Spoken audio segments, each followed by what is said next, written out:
നമസ്കാരം, P S C today YouTube ചാനലിലേക്ക് ഏവർക്കും സ്വാഗതം. Kerala P S C LDC LGS 2024 free കോഴ്സുകൾ നമ്മൾ ആരംഭിക്കുകയാണ്. ആ ഫ്രീ കോഴ്സിന്റെ ഭാഗമായി എന്തൊക്കെയാണ് നമ്മൾ ഉൾപ്പെടുത്തിയിരിക്കുന്നത് ചോദിച്ചു കഴിഞ്ഞാൽ, സിലബസ് അനുസരിച്ചുള്ള സമ്പൂർണ്ണമായ ടോപ്പിക് ബേസ്ഡ് ക്ലാസ്സുകൾ, അതും SCERT ബേസ്ഡ് ആയിട്ടാണ് നമ്മൾ ചെയ്യുന്നത്. അതുപോലെ തന്നെ ഓരോ ആഴ്ചയും LDC LGS മുൻകാല ചോദ്യങ്ങളും അവയുടെ റിലേറ്റഡ് ഫാക്ട്സും നമ്മൾ ചെയ്യുന്നതാണ്. അതിനോടൊപ്പം തന്നെ PSC യുടെ സ്ഥിരം ചോദ്യ മേഖലകളും അവ പഠിക്കേണ്ട കുറുക്ക് വഴികളും ചർച്ച ചെയ്യുന്ന LDC LGS സൂപ്പർ മാരത്തോൺ എന്നൊരു ക്ലാസ് കൂടി നമ്മൾ ആഡ് ചെയ്തിട്ടുണ്ട്. അപ്പോൾ സുഹൃത്തുക്കൾ എല്ലാവരും നമ്മുടെ ചാനൽ സബ്സ്ക്രൈബ് ചെയ്ത് ഹെൽപ്പ് ചെയ്യുക. അതിനോടൊപ്പം തന്നെ Kerala PSC LDC LGS 2024 free course എല്ലാ സുഹൃത്തുക്കളും മാക്സിമം ഉപയോഗിക്കാൻ ശ്രമിക്കുക. നമുക്ക് സമയം കളയേണ്ട, നമ്മുടെ ഇന്നത്തെ ടോപ്പിക്കിലേക്ക് പോകാം. വയനാട് ജില്ലയിൽ സ്ഥിതി ചെയ്യുന്ന എടക്കൽ ഗുഹകൾ ഏതു കാലഘട്ടത്തിന്റെ അവശേഷിപ്പുകളാണെന്ന് ചോദിച്ചാൽ നവീന ശിലായുഗമാണ്. മിക്ക സുഹൃത്തുക്കളും ഇത്തവണത്തെ എക്സാമിൽ തെറ്റിച്ചൊരു പോയിന്റ് ആണെന്ന് അറിയുന്നു. വയനാട് ജില്ലയിൽ സ്ഥിതി ചെയ്യുന്ന എടക്കൽ ഗുഹകൾ ഏതു കാലഘട്ടത്തിന്റെ അവശേഷിപ്പുകളാണെന്ന് ചോദിച്ചു കഴിഞ്ഞാൽ നവീന ശിലായുഗത്തിൽ അവശേഷിപ്പുകളാണ്. ഏത് യുഗത്തിന്റെയാണ്? നവീന ശിലായുഗത്തിന്റെ അവശേഷിപ്പുകളാണ്.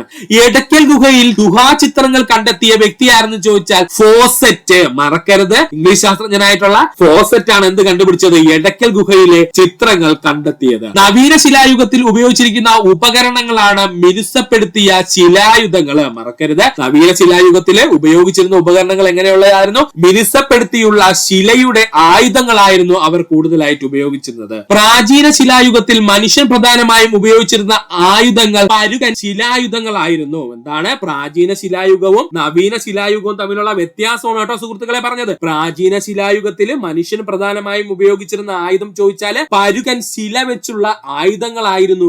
നവീന ശിലായുഗത്തിലേക്ക് കടന്നതോടുകൂടി മനുഷ്യൻ എന്ത് ചെയ്തു? ഈ ശിലകളിൽ തന്നെ മിനുസമാർന്ന ശിലകൾ ഉപയോഗിച്ച് എന്ത് ചെയ്തു? ഉപകരണങ്ങൾ നിർമ്മിച്ചു. ഇതാണ് അവർ തമ്മിലുള്ള വ്യത്യാസം എന്ന് പറയുന്നത്. മധ്യശിലായുഗത്തിൽ ഉപയോഗിച്ചിരുന്ന ആയുധങ്ങളാണ് സൂക്ഷ്മമായ ശിലായുധങ്ങൾ. ഇതാണ് വ്യത്യാസം കേട്ടോ. മധ്യശിലായുഗത്തിൽ ഉപയോഗിച്ചിരുന്ന ആയുധങ്ങൾ എങ്ങനെയായിരുന്നു? സൂക്ഷ്മമായ ശിലായുധങ്ങളായിരുന്നു, അല്ലെങ്കിൽ സൂക്ഷ്മമായിട്ട് ശിലകളാൽ നിർമ്മിതമായ ആയുധങ്ങൾ ഉപയോഗിച്ചത് മധ്യശിലായുഗത്തിലായിരുന്നു. അപ്പോ പ്രാചീന ശിലായുഗത്തിൽ ആദ്യകാലത്ത് മനുഷ്യൻ പരുകനായിട്ടുള്ള ശിലകൾ ഉപയോഗിച്ച് ആയുധങ്ങൾ നിർമ്മിച്ചു. അതുപോലെ മധ്യശിലായുഗമായപ്പോഴേക്കും സൂക്ഷ്മമായ ശില ആയുധങ്ങൾ എന്ത് ചെയ്തു? ഉപയോഗിക്കാൻ തുടങ്ങി. എന്നാൽ നവീന ശിലായുഗമായപ്പോഴേക്കും മിനുസമാർന്നതും മൂർച്ചയേറിയതുമായിട്ടുള്ള ശിലകൾ എന്ത് ചെയ്തു? ആയുധങ്ങൾ നിർമ്മിക്കാനായിട്ട് എന്ത് ചെയ്തു? മനുഷ്യൻ ഉപയോഗിച്ചു തുടങ്ങി. സംസ്ഥാന പുനഃസംഘടനാ കമ്മീഷൻ അധ്യക്ഷൻ ആരായിരുന്നു? ഫസൽ അലിയാണ്. 100-ൽ കൂടുതൽ തവണ PSC റിപ്പീറ്റ് അടിച്ച ചോദ്യമാണ്. സംസ്ഥാന പുനഃസംഘടനാ കമ്മീഷന്റെ അധ്യക്ഷൻ ആരെന്ന് ചോദിച്ചാൽ അത് ഫസൽ അലിയാണ്. സംസ്ഥാന പുനഃസംഘടനാ കമ്മീഷൻ അംഗങ്ങൾ ചോദിച്ചു കഴിഞ്ഞാൽ സർദാർ KM പണിക്കരും അതുപോലെ തന്നെ SN ഖുൻസ്രുവും. ഈ രണ്ടു പേരുകളും വ്യക്തമായി പഠിക്കുക. സംസ്ഥാന പുനഃസംഘടനാ കമ്മീഷന്റെ അംഗങ്ങൾ ആരെന്ന് ചോദിച്ചു കഴിഞ്ഞാൽ അത് സർദാർ KM പണിക്കരും അതുപോലെ തന്നെ SN ഖുൻസ്രുവുമാണ്. ആരാണ്? SN ഖുൻസ്രുവുമാണ്. ഇത് രണ്ടും PSC ആൻസർ കീകൾ കൊടുത്തിരുന്നു. ഈ 3 പേരുടെ പേരും നിങ്ങൾ വ്യക്തമായി പഠിക്കുക. സംസ്ഥാന പുനഃസംഘടനാ കമ്മീഷന്റെ അധ്യക്ഷൻ അല്ലെങ്കിൽ ചെയർമാൻ ആയിരുന്ന വ്യക്തിയായിരുന്നു ചോദിച്ചാൽ ഫസൽ അലിയാണ്. അതിലുണ്ടായിരുന്ന മലയാളി ആയിരുന്നു ചോദിച്ചാൽ സർദാർ KM പണിക്കരാണ്. അതിനോടൊപ്പം അദ്ദേഹത്തെ അസിസ്റ്റ് ചെയ്യാൻ ആരുണ്ടായിരുന്നു? ഖുൻസ്രുവും ഉണ്ടായിരുന്നു എന്ന് പഠിക്കുക. സംസ്ഥാന പുനഃസംഘടനാ കമ്മീഷൻ നിലവിൽ വന്നത് 1953-ലാണ്. സംസ്ഥാന പുനഃസംഘടനാ കമ്മീഷൻ നിലവിൽ വന്നത് എത്രയിലാണ്? 1953-ലാണ്. ഭാഷ സംസ്ഥാന പുനഃസംഘടനാ നിയമം നിലവിൽ വന്ന വർഷം 1956. സംസ്ഥാന പുനഃസംഘടനാ നിയമം നിലവിൽ വന്ന വർഷം ചോദിച്ചു കഴിഞ്ഞാൽ 1956-ലാണ്. ഭാഷാ അടിസ്ഥാനത്തിൽ രൂപം കൊണ്ട ആദ്യ സംസ്ഥാനം ചോദിച്ചു കഴിഞ്ഞാൽ അത് ആന്ധ്ര സംസ്ഥാനമാണ്. ആന്ധ്രാപ്രദേശ് സംസ്ഥാനമല്ലേ? ഒന്നുകൂടി പറയാം. ഭാഷാ അടിസ്ഥാനത്തിൽ രൂപം കൊണ്ട ആദ്യത്തെ സംസ്ഥാനം ചോദിച്ചു കഴിഞ്ഞാൽ അത് ആന്ധ്ര സംസ്ഥാനമാണ്. ആന്ധ്ര സംസ്ഥാനം എന്നും ആന്ധ്രാപ്രദേശ് എന്നും 2 ഓപ്ഷൻ ഉണ്ടെങ്കിൽ സുഹൃത്തുക്കൾ ആന്ധ്ര സംസ്ഥാനത്തിന് കൊടുക്കുക. കാരണം ആദ്യകാലത്ത് ആന്ധ്രാപ്രദേശ് സംസ്ഥാനം രൂപീകരിക്കുന്ന സമയത്ത് അവന്റെ പേര് ആന്ധ്ര എന്നായിരുന്നു കേട്ടോ. അതുകൊണ്ട് അതൊന്ന് പഠിച്ചു വെച്ചു. INA രൂപീകരിച്ചത് ആരാണെന്ന് ചോദിച്ചാൽ അത് റാഷ് ബിഹാരി ബോസ് ആണ്. INA-യുടെ മുൻഗാമി എന്നറിയപ്പെടുന്നതാണ് ഇന്ത്യൻ ഇൻഡിപെൻഡൻസ് ലീഗ്. ആരാണ്? ഇന്ത്യൻ ഇൻഡിപെൻഡൻസ് ലീഗ് ആണ് INA-യുടെ മുൻഗാമി എന്നറിയപ്പെടുന്നത്. INA-യുടെ മുൻഗാമി എന്നറിയപ്പെടുന്നത് ആരാണ്? ഇന്ത്യൻ ഇൻഡിപെൻഡൻസ് ലീഗ് ആണ്. ഇന്ത്യൻ നാഷണൽ ആർമിയുടെ വനിതാ വിഭാഗമാണ് താൻസി റാണി റെജിമെന്റ്. ഒരു തവണ PSC ചോദിച്ചു കണ്ടിരുന്നു. ഇന്ത്യൻ നാഷണൽ ആർമിയുടെ വനിതാ വിഭാഗം അറിയപ്പെട്ടിരുന്ന പേരാണ് ഝാൻസി റാണി റെജിമെന്റ്. ഝാൻസി റാണി റെജിമെന്റ് നേതൃത്വം കൊടുത്തത് ക്യാപ്റ്റൻ ലക്ഷ്മി സൈഗാൾ ആണ്. അതും ചോദിച്ചിട്ടുണ്ട്. ഝാൻസി റാണി റെജിമെന്റിന് നേതൃത്വം കൊടുത്ത ക്യാപ്റ്റൻ ആരെന്ന് ചോദിച്ചാൽ ലക്ഷ്മി സൈഗാൾ ആണ്. ചോർച്ച സിദ്ധാന്തം ആവിഷ്കരിച്ചത് ദാദാഭായ് നവറോജിയാണ്. ചോർച്ച സിദ്ധാന്തം ആവിഷ്കരിച്ച വ്യക്തി ആരാണ്? ദാദാഭായ് നവറോജിയാണ്. ഇന്ത്യൻ സാമ്പത്തിക ശാസ്ത്രത്തിന്റെ പിതാവ് എന്നറിയപ്പെടുന്നത് ദാദാഭായ് നവറോജിയാണ്. പഠിച്ചു വെക്കുക, ഇന്ത്യൻ സാമ്പത്തിക ശാസ്ത്രത്തിന്റെ പിതാവ് എന്നറിയപ്പെടുന്നത് ദാദാഭായ് നവറോജിയാണ്. ഇന്ത്യയുടെ വന്ധ്യ വയോധികൻ എന്നറിയപ്പെടുന്നത് ദാദാഭായ് നവറോജിയാണ്. ഇപ്പോൾ അങ്ങനെ ചോദ്യ പേപ്പറിൽ കാണാറില്ല. പ്രിലിംസിന് കൃത്യമായി ചോദിക്കാൻ സാധ്യതയുണ്ട്. ഇന്ത്യയുടെ വന്ധ്യ വയോധികൻ എന്നറിയപ്പെടുന്നത് ദാദാഭായ് നവറോജിയാണ്. ചോർച്ച സിദ്ധാന്തവുമായി ബന്ധപ്പെട്ട് ദാദാഭായ് നവറോജി എഴുതിയ ഗ്രന്ഥമാണ് poverty and unBritish rule of India. കരുത്, ചോർച്ച സിദ്ധാന്തം അല്ലെങ്കിൽ ട്രെയിൻ തിയറിയുമായി ബന്ധപ്പെട്ടുകൊണ്ട് ദാദാഭായ് നവറോജി എഴുതിയ ഗ്രന്ഥമാണ് poverty and unBritish rule in India എന്നുള്ള പുസ്തകം. ഇന്ത്യയിലെ ഒരു സാമ്പത്തിക വർഷം കണക്കാക്കുന്നത് എങ്ങനെയാ സുഹൃത്തുക്കളെ? ഏപ്രിൽ മാസം 1 മുതൽ മാർച്ച് മാസം 31 വരെയാണ്. കൂടി പറയാം, ചോർച്ച സിദ്ധാന്തം ആവിഷ്കരിച്ചത് ദാദാഭായ് നവറോജിയാണ്. ഇന്ത്യൻ സാമ്പത്തിക ശാസ്ത്രത്തിന്റെ പിതാവ് എന്നറിയപ്പെടുന്നത് ദാദാഭായ് നവറോജി. ഇന്ത്യയുടെ വന്ധ്യ വയോധികൻ എന്നറിയപ്പെടുന്നത് ദാദാഭായ് നവറോജിയാണ്. ചോർച്ച സിദ്ധാന്തവുമായി ബന്ധപ്പെട്ടുകൊണ്ട് ദാദാഭായ് നവറോജി എഴുതിയ പുസ്തകം അല്ലെങ്കിൽ ഗ്രന്ഥമാണ് poverty and unBritish rule in India എന്നുള്ളത്. പ്രാദേശിക ഭാഷാ പത്ര നിയമം കൊണ്ടുവന്നത് വൈസ്രോയി ആരെന്ന് ചോദിച്ചു കഴിഞ്ഞാൽ അത്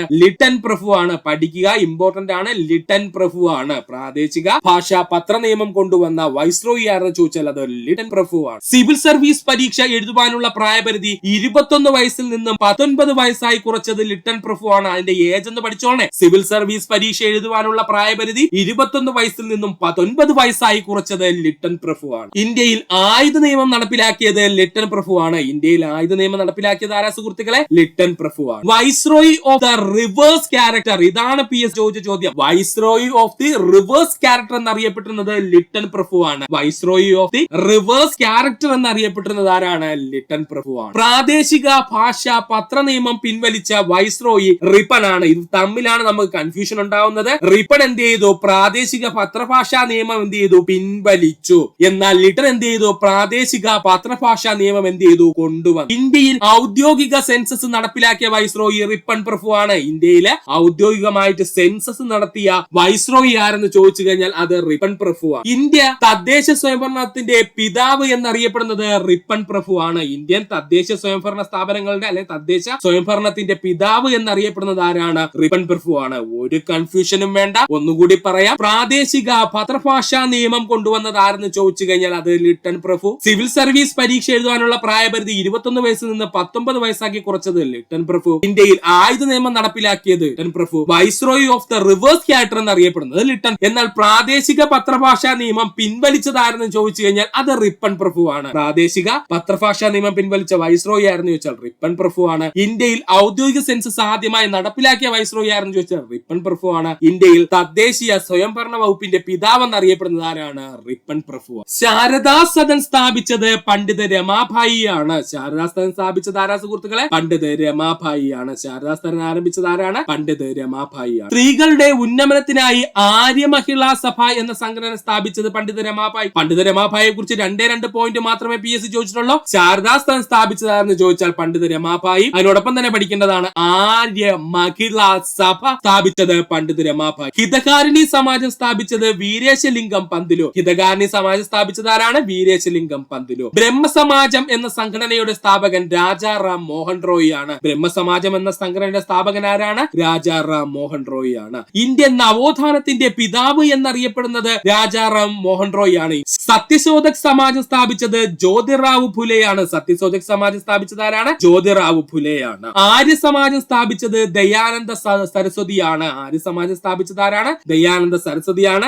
ആര്യ മഹിളാ സഭയാണെങ്കിൽ അത് പണ്ഡിത രമാഭായിയും, ആര്യ സമാജമാണ് ചോദിക്കുന്നെങ്കിൽ ദയാനന്ദ സരസ്വതിയും. പ്രാർത്ഥനാ സമാജം ആത്മറാം പാണ്ഡുറംഗ്. പ്രാർത്ഥനാ സമാജം ആരംഭിച്ചത് ആരാണ്? ആത്മറാം പാണ്ഡുറംഗ്. ഇന്ത്യൻ ഭരണഘടനയുടെ ഏത് ഭാഗത്താണ് മൗലിക കടമകളെ കുറിച്ച് പ്രതിപാദിക്കുന്നത്? പ്രതിപാദിച്ചിരിക്കുന്നത്? ഉത്തരം പാർട്ട് 4A-യിലാണ്. ഇന്ത്യൻ ഭരണഘടനയുടെ ഏത് ഭാഗത്താണ് മൗലിക കടമകളെ കുറിച്ച് പ്രതിപാദിച്ചിരിക്കുന്നത് ചോദിച്ചാൽ അത് പാർട്ട് 4A-യിലാണ്. നിർദ്ദേശക തത്വങ്ങളാണെങ്കിൽ അത് പാർട്ട് 4-ലാണ്. ഇപ്പോ ചോദിച്ചതേ ഉള്ളൂ. നിർദ്ദേശക തത്വങ്ങൾ ഏത് പാർട്ടിലാണ്? പാർട്ട് 4-ലാണ്. മൗലിക അവകാശങ്ങൾ ഉൾപ്പെടുന്നത് പാർട്ട് 3-ലാണ്. മൗലിക അവകാശങ്ങൾ ഏതിലാണ്? പാർട്ട് 3-ലാണ്. പൗരത്വം പ്രതിപാദിക്കുന്നത് പാർട്ട് 2-ലാണ്. പാർട്ട് 2-ൽ എന്താണ്? പൗരത്വം പ്രതിപാദിക്കുന്നു. അപ്പൊ പാർട്ട് 2 ആണെങ്കിൽ പൗരത്വം, പാർട്ട് 3 ആണെങ്കിൽ എന്താണ്? മൗലിക അവകാശങ്ങളാണ്. അതിന് ഇമ്പോർട്ടൻസ് കൊടുക്കുക സുഹൃത്തുക്കളെ. നിർദ്ദേശക തത്വങ്ങളാണെങ്കിൽ പാർട്ട് 4-ആണ്. ആ നിർദ്ദേശക തത്വങ്ങളിലെ 4A-യിലാണ് എന്തിനെ കുറിച്ച് പറഞ്ഞിരിക്കുന്നത്? മൗലിക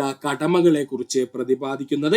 ISRO രൂപീകൃതമായ വർഷം 1969. ISRO രൂപീകൃതമായ വർഷം ഏതാണ്? 1969. ISROയുടെ ആസ്ഥാനം ബാംഗ്ലൂരാണ്. ISROയുടെ ആസ്ഥാനം എവിടെയാ സുഹൃത്തുക്കളെ? ബാംഗ്ലൂരാണ്. ISROയുടെ ഇപ്പോഴത്തെ ചെയർമാൻ അല്ലെങ്കിൽ തലപ്പത്തിരിക്കുന്ന വ്യക്തി എസ് സോമനാഥാണ്. മലയാളിയായിട്ടുള്ള എസ് സോമനാഥാണ് ഇപ്പോഴത്തെ ISROയുടെ ചെയർമാൻ ആയിരിക്കുന്ന വ്യക്തി. ഭരണഘടനാ നിർമ്മാണ സഭയുടെ അധ്യക്ഷൻ ആരാണ്? ഡോക്ടർ രാജേന്ദ്ര പ്രസാദ് ആയിരുന്നു. ഭരണഘടനാ നിർമ്മാണ സഭയുടെ അധ്യക്ഷൻ ഡോക്ടർ രാജേന്ദ്ര പ്രസാദ്. ഭരണഘടനാ നിർമ്മാണ സഭയുടെ താൽക്കാലിക അധ്യക്ഷൻ ആരെന്ന് വെച്ചാൽ ഡോക്ടർ സച്ചിദാനന്ദ സിൻഹയായിരുന്നു. ഭരണഘടനാ നിർമ്മാണ സഭയുടെ താൽക്കാലിക അധ്യക്ഷൻ ആരെന്ന് ചോദിച്ചു കഴിഞ്ഞാൽ ഡോക്ടർ സച്ചിദാനന്ദ സിൻഹയായിരുന്നു. അപ്പൊ ഭരണഘടനാ നിർമ്മാണ സഭയുടെ അധ്യക്ഷനായിരുന്ന വ്യക്തിയായിരുന്നു ചോദിച്ചാൽ ഡോക്ടർ രാജേന്ദ്ര പ്രസാദും താൽക്കാലിക അധ്യക്ഷനായിരുന്ന വ്യക്തിയായിരുന്നു ചോദിച്ചാൽ സച്ചിദാനന്ദ സിൻഹയുമായിരുന്നു. ഭരണഘടനയുടെ ആമുഖം തയ്യാറാക്കിയത് ജവഹർലാൽ നെഹ്റു ആണ്. ഭരണഘടനയുടെ ആമുഖം തയ്യാറാക്കിയ വ്യക്തി ആരാണ്? ജവഹർലാൽ നെഹ്റു ആണ്. ഭരണഘടനയുടെ കവർ പേജ് തയ്യാറാക്കിയത് നന്ദലാൽ ബോസ് ആണ്. ഭരണഘടനയുടെ കവർ പേജ് തയ്യാറാക്കിയ വ്യക്തി ആരാണ്? നന്ദലാൽ ബോസ് ആണ്. ഇന്ത്യൻ ഭരണഘടന തയ്യാറാക്കിയത് ഭരണഘടനാ നിർമ്മാണ സഭയാണ്. ഇന്ത്യൻ ഭരണഘടന തയ്യാറാക്കിയ കമ്മിറ്റി ഏതാണ്? ഭരണഘടനാ നിർമ്മാണ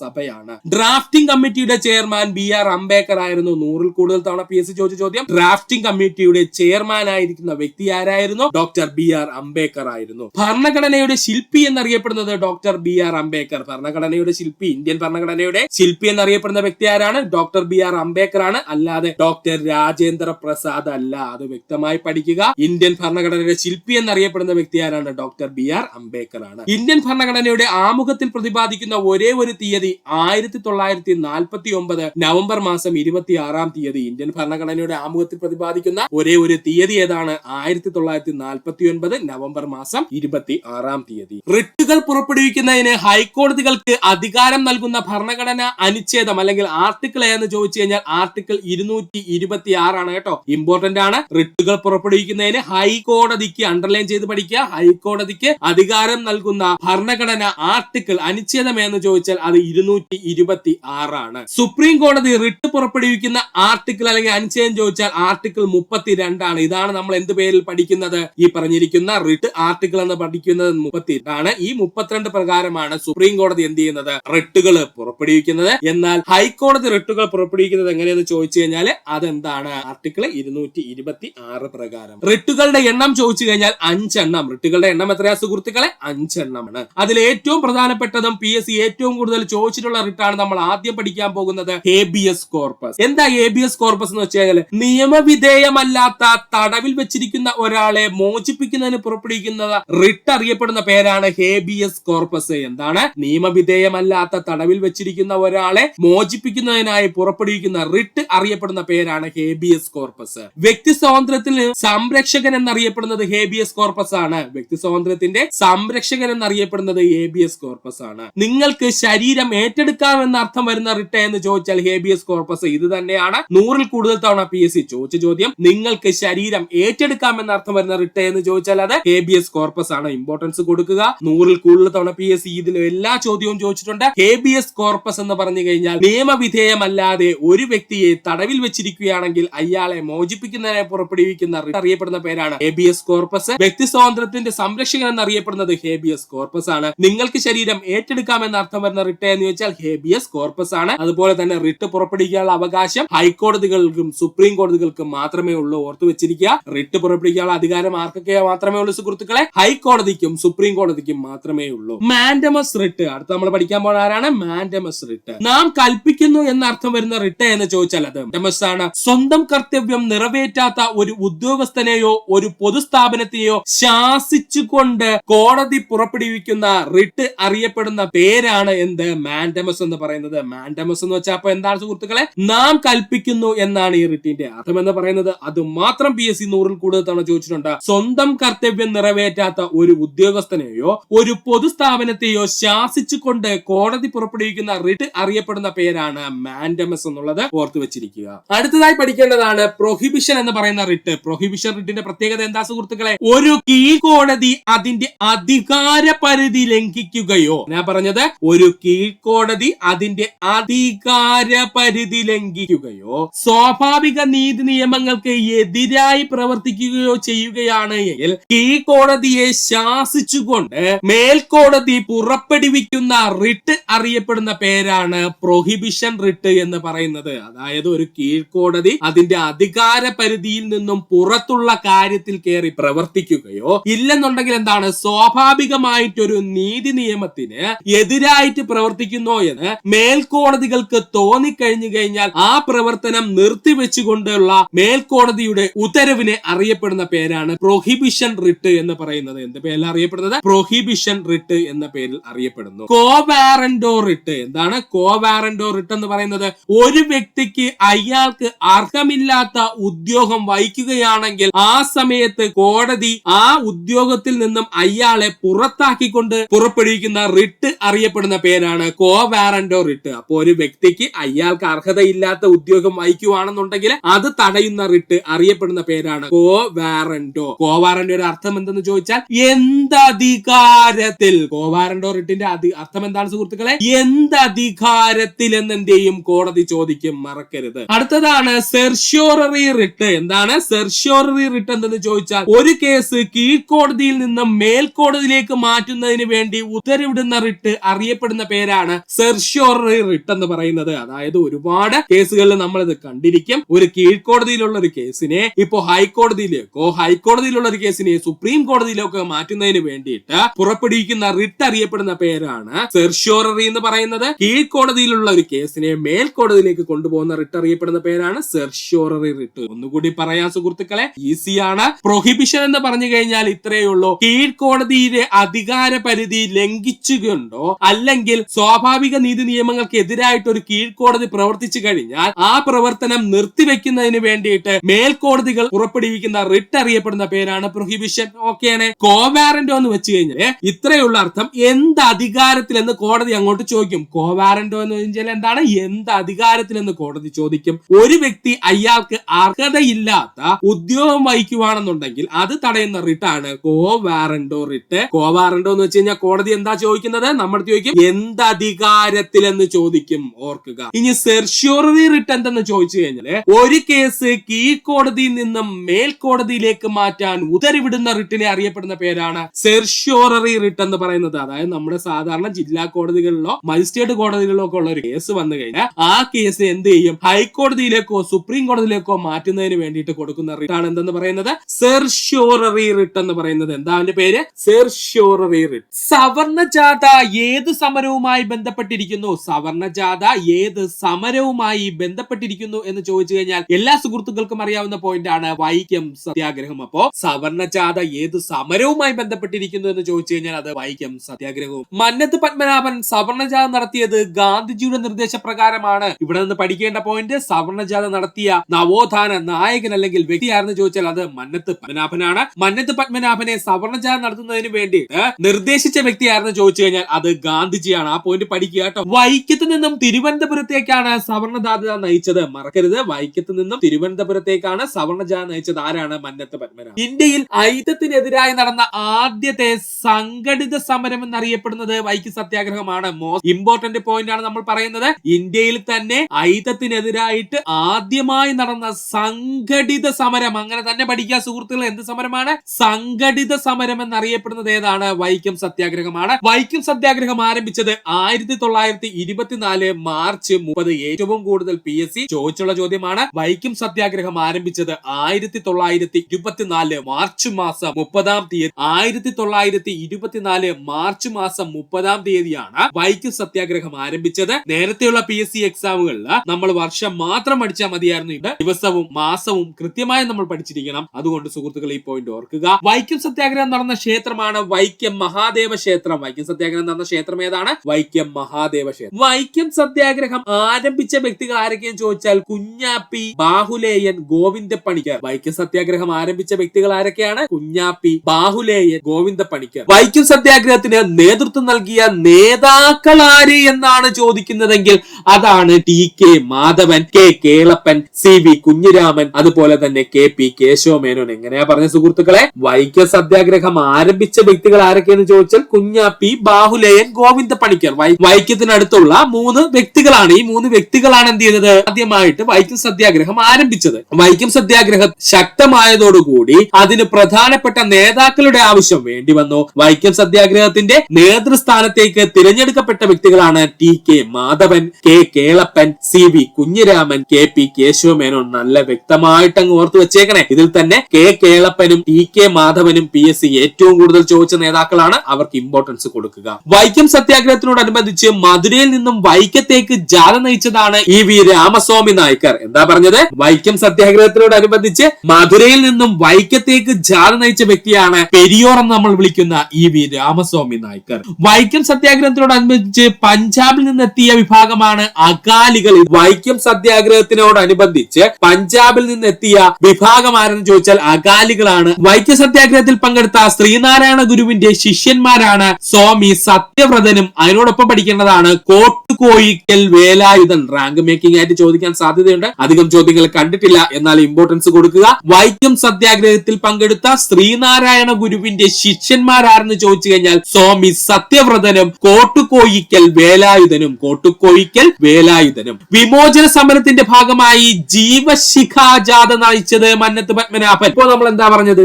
ഓൾറെഡി സവർണ ജാഥ നടത്തിയത് മന്നത്ത് പത്മനാഭൻ എന്ന് നമ്മൾ പറഞ്ഞു കഴിഞ്ഞു. ഇപ്പോ നമ്മൾ എന്താ പറഞ്ഞത്? വിമോചന സമരത്തിന്റെ ഭാഗമായി ജീവശിഖ ജാഥ നയിച്ചതാരെന്ന് ചോദിച്ചാൽ അത് മന്നത്ത് പത്മനാഭനാണ്. വൈക്കം സത്യാഗ്രഹം 603 ദിവസം നീണ്ടു നിന്നു. വൈക്കം സത്യാഗ്രഹം എത്ര ദിവസം നീണ്ടു സുഹൃത്തുക്കളെ? 603 ദിവസം എന്ത് ചെയ്തു? നീണ്ടു നിന്നു. അത് ഇമ്പോർട്ടൻസ് കൊടുത്ത് പഠിക്കുക സുഹൃത്തുക്കളെ. കണ്ടൽക്കാടുകൾ കൂടുതലായി കാണപ്പെടുന്ന കേരളത്തിലെ ജില്ല ചോദിച്ചു കഴിഞ്ഞാൽ കണ്ണൂർ ജില്ല. കണ്ടൽക്കാടുകൾ കൂടുതലായി കാണപ്പെടുന്ന കേരളത്തിലെ ജില്ല ചോദിച്ചാൽ ഏതാണ്? കണ്ണൂർ ജില്ല. ഇന്ത്യയിൽ ഏറ്റവും കൂടുതൽ കണ്ടൽക്കാടുകൾ കാണപ്പെടുന്ന സംസ്ഥാനം എന്ന് ചോദിച്ചാൽ അത് വെസ്റ്റ് ബംഗാൾ ആണ്, അല്ലെങ്കിൽ നമ്മുടെ ബംഗാളാണ്. അപ്പോ ഇന്ത്യയിൽ ഏറ്റവും കൂടുതൽ കണ്ടൽക്കാടുകൾ കാണപ്പെടുന്ന സംസ്ഥാനം ചോദിച്ചാൽ വെസ്റ്റ് ബംഗാളും, കേരളത്തിൽ ഏറ്റവും കൂടുതൽ കണ്ടൽക്കാടുകൾ കാണപ്പെടുന്ന ജില്ല ചോദിച്ചു കഴിഞ്ഞാൽ അത് കണ്ണൂർ ജില്ലയാണ്. കണ്ടൽക്കാടുകളുടെ സംരക്ഷണത്തിന് വേണ്ടി പ്രവർത്തിച്ച പരിസ്ഥിതി സംരക്ഷകനാണ് കല്ലേൽ പൊക്കുടൻ. കണ്ടൽക്കാടുകളുടെ സംരക്ഷണത്തിന് വേണ്ടി പ്രവർത്തിച്ച പരിസ്ഥിതി സംരക്ഷകന്റെ പേരാണ് കല്ലേൽ പൊക്കുടൻ. കല്ലേൽ പൊക്കുടന്റെ ആത്മകഥയാണ് കണ്ടൽക്കാടുകൾക്കിടയിൽ എന്റെ ജീവിതം. കല്ലേൽ പൊക്കുടന്റെ ആത്മകഥയാണ് കണ്ടൽക്കാടുകൾക്കിടയിൽ എന്റെ ജീവിതം. PSC ഇങ്ങനെയാണ് ചോദിക്കുന്നത്. കണ്ടൽക്കാടുകൾക്കിടയിലൂടെ എന്റെ ജീവിതം എന്നുള്ള പുസ്തകം ആരുടെ ആത്മകഥയാണ് എന്നായിരിക്കും ചോദിക്കുന്നത്. ഉത്തരം എന്താണ്? കല്ലേൽ പൊക്കുടൻ. ബാണാസുര സാഗർ അണക്കെട്ട് സ്ഥിതി ചെയ്യുന്നത് വയനാട് ജില്ലയിൽ. ബാണാസുര സാഗർ അണക്കെട്ട് സ്ഥിതി ചെയ്യുന്നത് എവിടെയാ സുഹൃത്തുക്കളെ? വയനാട് ജില്ലയിൽ. ബാണാസുര സാഗർ അണക്കെട്ട് സ്ഥിതി ചെയ്യുന്ന നദി ചോദിച്ചു കഴിഞ്ഞാൽ കബനി നദി. ബാണാസുര സാഗർ അണക്കെട്ട് സ്ഥിതി ചെയ്യുന്ന നദി ഏതാണ്? കബനി നദി. കിഴക്കോട്ടൊഴുകുന്ന ഏറ്റവും നീളം കൂടിയ നദി ഏതാണ്? കബനി നദി. ബാണാസുര സാഗർ ഡാം സ്ഥിതി ചെയ്യുന്നത് എവിടെയാണ്? വയനാട് ജില്ലയിൽ. കേരളത്തിലെ ഏക മണ്ണണക്കെട്ട് എന്ന് ചോദിച്ചു കഴിഞ്ഞാൽ അത് ബാണാസുര സാഗർ ആണ്. ഇതാണ് PSC ചോദിക്കുന്നത്. കേരളത്തിലെ ഏക മണ്ണണക്കെട്ട് എന്നറിയപ്പെടുന്നത് ആരെന്ന് ചോദിച്ചാൽ അത് ബാണാസുര സാഗർ ആണ്. ഒന്നുകൂടി പറയാം. ബാണാസുര സാഗർ അണക്കെട്ട് അല്ലെങ്കിൽ ഡാം സ്ഥിതി ചെയ്യുന്ന ജില്ല ചോദിച്ചാൽ വയനാട് ജില്ല. ബാണാസുര സാഗർ അണക്കെട്ട് സ്ഥിതി ചെയ്യുന്ന നദി എന്ന് ചോദിച്ചാൽ കബനി നദി. കിഴക്കോട്ടൊഴുകുന്ന ഏറ്റവും വലിയ നദി എന്ന് ചോദിച്ചാൽ അത് കബനിയാണ്. കേരളത്തിലെ ഏക മണ്ണ് അണക്കെട്ട് എന്നറിയപ്പെടുന്നത് ബാണാസുര സാഗർ ആണ്. കേരളത്തിലെ ആദ്യത്തെ കാറ്റാടി വൈദ്യുത നിലയം കഞ്ചിക്കോട്. പഠിക്കുക. കേരളത്തിലെ ആദ്യത്തെ കാറ്റാടി വൈദ്യുത നിലയം, കാറ്റിൽ നിന്ന് വൈദ്യുതി ഉൽപ്പാദിപ്പിക്കുന്ന നിലയം എവിടെയാണ്? കഞ്ചിക്കോടാണ്. ഈ കഞ്ചിക്കോട് എവിടെയാ സ്ഥിതി എന്ന് ചോദിച്ചാല് പാലക്കാട് ജില്ലയിലാണ്. ഇത് രണ്ടും PSC ചോദിച്ചിട്ടുണ്ട്. അപ്പോ കേരളത്തിലെ ആദ്യത്തെ കാറ്റാടി വൈദ്യുത നിലയം എവിടെയെന്ന് ചോദിച്ചാൽ അത് കഞ്ചിക്കോടാണ്. കഞ്ചിക്കോട് സ്ഥിതി ചെയ്യുന്നത് പാലക്കാട് ജില്ലയിലാണ്. കേരളത്തിലെ ഏറ്റവും വലിയ കാറ്റാടി പാടം എന്നറിയപ്പെടുന്നതും കഞ്ചിക്കോടാണ്. അതും ചോദിച്ചിട്ടുണ്ട്. കേരളത്തിലെ ഏറ്റവും വലിയ കാറ്റാടി പാടം എന്ന് ചോദിച്ചാൽ അതൊക്കെ എന്താണ്? കഞ്ചിക്കോടാണ്. KSEBയുടെ കീഴിൽ കാറ്റിൽ നിന്ന് വൈദ്യുതി ഉൽപ്പാദിപ്പിക്കുന്ന കേന്ദ്രം ചോദിച്ചാലും കഞ്ചിക്കോടാണ്. അപ്പോ സുഹൃത്തുക്കൾ ഓർത്തു വയ്ക്കുക. കേരളത്തിലെ ആദ്യത്തെ കാറ്റാടി വൈദ്യുത നിലയം എന്ന് ചോദിച്ചാൽ അത് കഞ്ചിക്കോടാണ്. ഇത് സ്ഥിതി ചെയ്യുന്നത് പാലക്കാട് ജില്ലയിലാണ്. കേരളത്തിലെ ഏറ്റവും വലിയ കാറ്റാടി ഫാം ചോദിച്ചാലും കഞ്ചിക്കോട് തന്നെയാണ്. ഇനി KSEBയുടെ കീഴിലുള്ള കേരളത്തിലെ കാറ്റാടി ഫാം എന്ന് ചോദിച്ചാൽ, അല്ലെങ്കിൽ കാറ്റാടി വൈദ്യുത നിലയം എന്ന് ചോദിച്ചാലും ഉത്തരം ഏതാണ്? കഞ്ചിക്കോടാണ്. സ്വകാര്യ മേഖലയിൽ പ്രവർത്തിക്കുന്ന പ്രധാനപ്പെട്ട കാറ്റാടി ഫാമുകൾ ഏതാണ്? രാമക്കൽമേട്, അട്ടപ്പാടി, അഗളി. ഇതിൽ നമുക്ക് ഏറ്റവും കൂടുതൽ PSC ചോദിച്ചിട്ടുള്ളത് രാമക്കൽമേടിനെ കുറിച്ചാണ്. നമ്മൾ എന്നൊക്കെ കാറ്റിൽ നിന്ന് വൈദ്യുതി ഉത്പാദിപ്പിക്കുന്നത് ചോദിച്ചിട്ടുണ്ടോ അതിനകത്ത് എല്ലാം വില്ലനായിട്ട് ഓപ്ഷൻ ആര് കിടക്കും? രാമക്കൽമേട് കിടക്കും. അപ്പൊ സുഹൃത്തുക്കൾ പഠിക്കേണ്ട പോയിന്റ് എന്താണ്? സ്വകാര്യ മേഖലയില്, അതിൽ ഗവൺമെന്റിനൊന്നുമില്ല, സ്വകാര്യ മേഖലയിൽ പ്രവർത്തിക്കുന്ന പ്രധാന കാറ്റാടി ഫാമുകൾ എവിടെയാണെന്ന് ചോദിച്ചാൽ അട്ടപ്പാടിയും അഗളിയും. ഇതിൽ രാമക്കൽമേടാണ് PSC ഏറ്റവും കൂടുതൽ